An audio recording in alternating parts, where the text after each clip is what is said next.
Hi, my name's Penny. Welcome to my channel. Today I wanted to talk about the books that I read in July. Now, I'm not sure when exactly I'll post this, but as of filming, there are still 2.5 days of July remaining, and I am certain that I am going to read several books during that time, thanks to Booktubeathon. But I've also already read 15 books, which is plenty to talk about, so I'm just going to do it now, and then I'll do Booktubeathon wrap up, and any books I manage to finish reading today I'll spill into August and just count them towards August. So a lot of the reason that I read a lot of books this month is because of Tome Topple, which happened at the start of the month, and I did already do a wrap up for Tome Topple, so I will link that somewhere if you want to check out more detailed thoughts about those books. In this video I'll just mention them really quickly. So 5 of the books that I read were audiobooks. The ones I read during the Tome Topple was Arms Commander by Modesitt Jr. and also Elantris by Brandon Sanderson. Then, following the Tome Topple, I read The 7 Husbands of Evelyn Hugo, which was kind of funny because during the Tome Topple I also read The 7 Deaths of Evelyn Hardcastle, and it's really weird that these are these 2 new releases that have very similar names, like weirdly similar names, and I read them both in the same month. Weird. But they are actually very different books. So The 7 Deaths of Evelyn Hardcastle is like this science fiction-y mystery weird story. The 7 Deaths of the 7 Husbands of Evelyn Hugo is more of like a contemporary, and normally I don't really like contemporary. It's like a contemporary romance actually, and that is like exactly what I normally don't like, but I really enjoyed this. It follows this reporter who has been given the opportunity to write the life story of Evelyn Hugo, who is like this Hollywood matriarch. I don't know, this woman who's been famous for a long time. She's now really old, and she's had 7 husbands. And the reporter asked her, like, who was the love of your life? And so Evelyn Hugo is telling the story of how she married each of her husbands and who was the love of her life. It was really great. It made me cry, which wasn't great because I was listening to it on audiobook while I was walking in public, and it's not the best situation for crying, but it was just a really lovely life story, and I loved kind of the tone of the story. Even though it was a romance, it wasn't like lovey-dovey. I felt it was very realistic, and there's also quite a few twists and turns which kind of keep it interesting. I do think if I had been reading this, I might not have gotten into it as much as I did, but as an audiobook, I think it was really strong. So I would definitely recommend this audiobook. Also, when I heard about this book, people kept talking about the bisexual representation, and I thought that would be kind of spoilers, but it's not really. It comes out pretty quick. And I do think it is worth saying that about this book because I think it does a really good job of that. So the next book I read was Cyador's Heirs by Modesitt Jr. So this is the next book in the Saga of Recluce, which I am listening through. I think this is the 16th? 17th. I think it's the 17th. There's only 20 out so far, so I'm getting very close to the end. This particular one definitely wasn't my favorite. It follows this guy, what's his name? Liesel? I don't know. He's like the heir of a whole bunch of characters from other stories, Cyador's heir. And he goes off and he gets trained and he ends up in a war, and it's just war, war, war. And as I've said, I really like the philosophy of these books and some of the themes it investigates, but when it's just army and war stuff, it's really boring. And that's pretty much all this one was, so I wasn't that into it. Hopefully the next one will be better, although the next one also follows Liesel, so maybe not. Then last couple of days I listened to one more audiobook, and that is The Power of Habit by Charles Duhigg. So this is a workbook. Yes, I am starting on my reading goals and reading some workbooks. Primarily around, there's a section around organizational habits, which has been referenced in some other work stuff that I have done, and I wanted to understand a bit more about that. From that perspective, it was a bit of a disappointment because I feel like the actual content about organizational habits was wrapped up in a page of stuff that I've already read. Like, it was very little content. That said, I did find the first half or 2/3 of the audiobook quite interesting.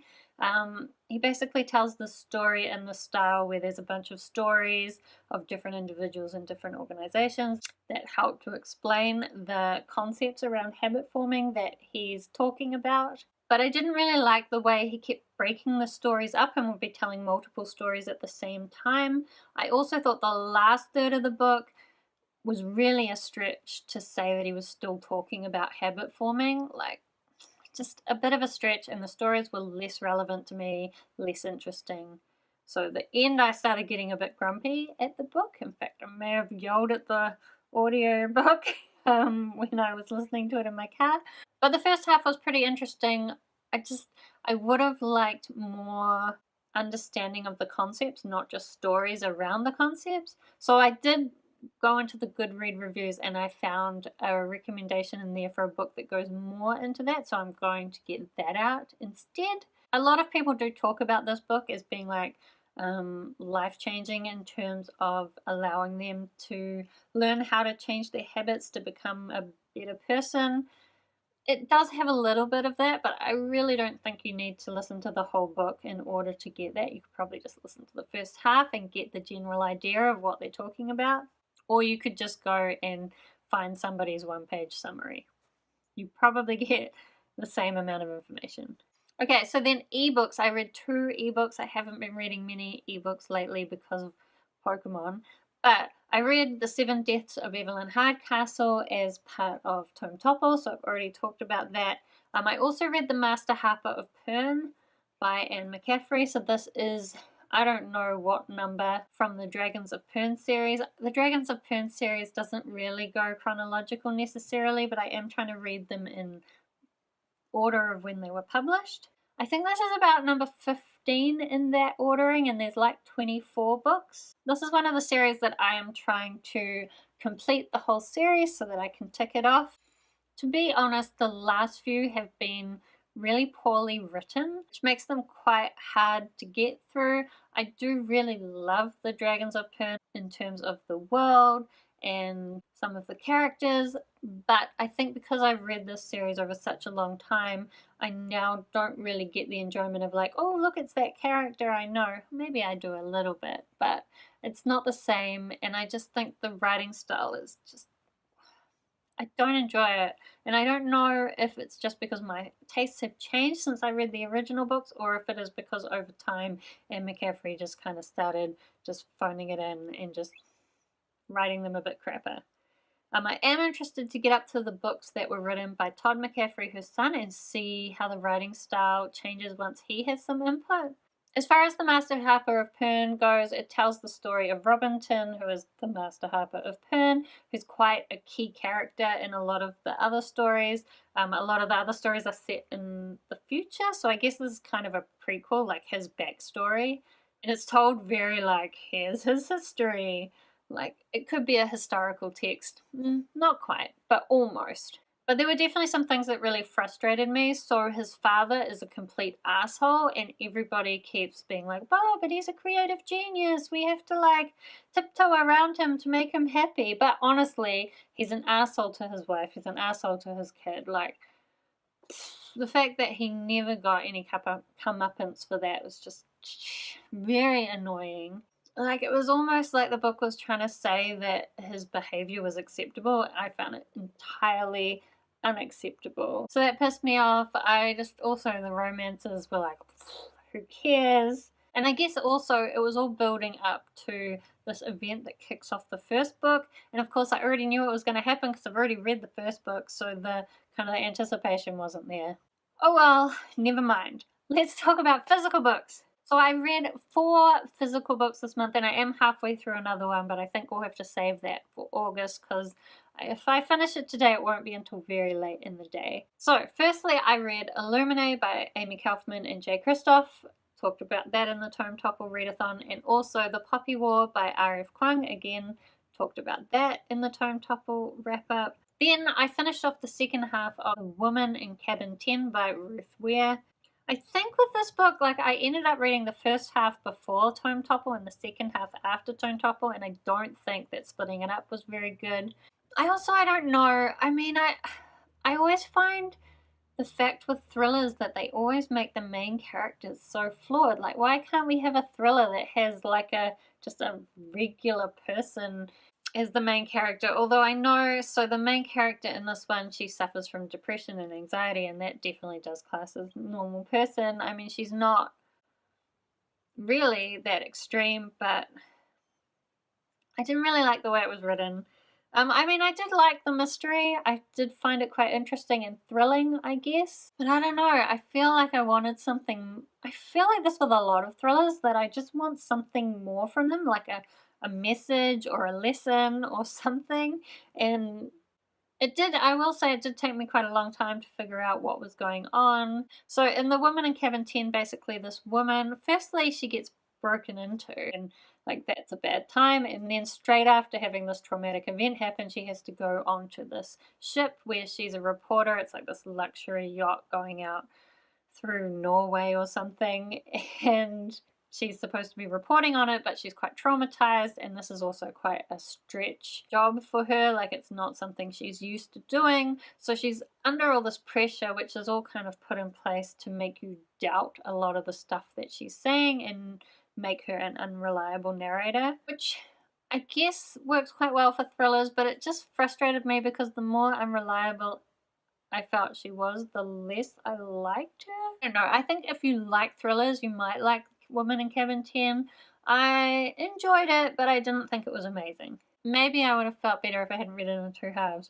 So then the next book I read, I also read in two halves, which again probably didn't help. And that is A Conspiracy of Alchemists by Liesel Schwarz. Really, I knew this was going to be so because I read it before a long time ago and I never continued with the series, and I wanted to pick it up again just because I want to continue with the series, mainly because I've been sucked in by the covers and the titles. But anyway, I finished it, so now I can read the next book in the series. I should get that soon so that it doesn't end up me having to read it again. What frustrated me the most about The Conspiracy of Alchemists is you've got this woman who's meant to be like a rebel. Even though she's like some kind of lady, she's off flying her, it's kind of steampunky, so she's off flying her steampunk ship thing around, and then her father gets kidnapped. And she's like, oh, I've got to save him, but then we've got to go and get dressed, and it's pretty dress for dinner because these guys are staying for dinner. And I found it very frustrating that it kept talking about how much she cared about her father and how she needed to save him, but then she's doing all this other shit that doesn't matter. Like, stop it. If you're really like this tough girl who goes out and gets things done, like, go and get things done. Stop mucking around with dressing up. Like, your father has been kidnapped. What are you doing? It just made me quite annoyed, all the mucking around, when really she should have had a really clear goal that she was trying to achieve, and it got forgotten all the time. I guess what was even more frustrating was that it was forgotten because of like her romantic interest in this guy, that she didn't really want to like him, but she does like him, and she kept having to dress up for him and worrying about him. If it had been forgotten for the fact that there's a really interesting world that's been created in these books, and she was getting wrapped up in that world, that would have been okay. But there's like this really interesting world that's getting created around her, and she's just, for the most part, ignoring it. Anyway, I am going to continue on with this series, but it did annoy me a little bit. Then also, lastly, I read 5 graphic novels. The first 3 were the 3 bind-ups of the Snowpiercer series. I talked about that in my Tome Topple wrap-up. Then I also read the most recent release of the Angel graphic novels from the Buffy the Vampire Slayer series. I did think the art in this one was a little bit better. Some really amazing covers. I already had to return it to the library, unfortunately, so I can't show you. But I did think the art was a bit better. It's kind of this time travel story, but not that much really happened. They did in this one at least address some of the problems of time travel and paradoxes and stuff. But for the most part, it's like they had all these amazing elements in this story. Like, they had time travel, they had Ilaria in there. Like, it could have been great, but it wasn't. It was just boring. but I wasn't really surprised because this is what the graphic novel series for Angel in season 11 has been like. Luckily, to make up for it, I also read volume 3 of Locke and Key, which I believe is Crown of Stars. It starts with this family. This guy comes to their house and tells them he wants this key or he's going to kill them. He ends up killing the father. All this crazy stuff goes down. And then they move back to the family home just kind of to get their lives back together and try to deal with the trauma of what happened. And in this house, which is this big fancy house, they start finding all these keys, and all the keys have like different powers. There's also this other guy who was obviously around at the time of the father, and there's all sorts of mysteries kind of coming up. It's a really cool story. The keys are a really cool concept. I'm really enjoying it, and I thought volume 3 was great. I was honestly, when I got to the end, I was like, what do you mean that's the end? Because you know how graphic novel bind-ups, they often have at the end like a few like bonus pages. So I always think, oh, there's a few more pages and then it's the end. And I don't want it to be the end. Anyway, I am really enjoying this graphic novel series and I would definitely recommend it. I'm going to try and get to volume 4 very soon. So that's exciting. So overall, it was a very good reading month, which is funny because in June I read 9 books, and that was like 9 books is still really good. But it was also the least amount of reading I'd done in a month for the whole year. And I was trying to kind of make that the trend, but this month I've read so much. Like I'm already at 15 books, and I'm pretty sure I can get to like 20 by the end of the month because of Booktubeathon. Now it is true that some of these are shorter ones, although for July it's not true because I read a lot of longer ones in Tome Topple. Anyway, I have talked for far too long. So if you have read any of the books that I talked about today, I would love to talk to you more about them down in the comments. Thank you so much for watching, and I will see you next time.